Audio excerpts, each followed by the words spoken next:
Hello everybody, welcome to Initial Solution. In this video, I will show you how to add shapes in Google Docs. So let's start the video.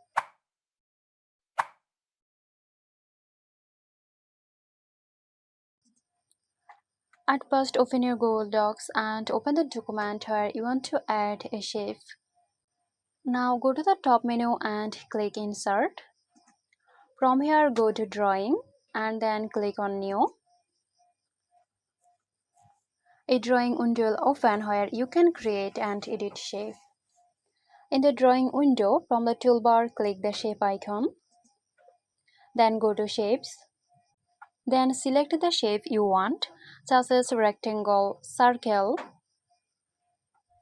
Now click and drag on the canvas to draw your shape. From the toolbar, you can change the shape's fill color, border color, and border thickness. Once you are happy with your shape, click Save and Close from the top. And there you have it. Your shape will be inserted into your Google Docs document.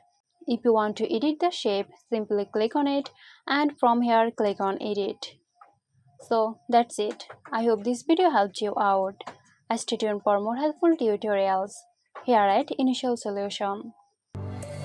This video is sponsored by Zerosoft. Zerosoft offers graphic design, UI UX design, digital marketing and web development. Elevate your brand with Zerosoft today. For more details, check the description box.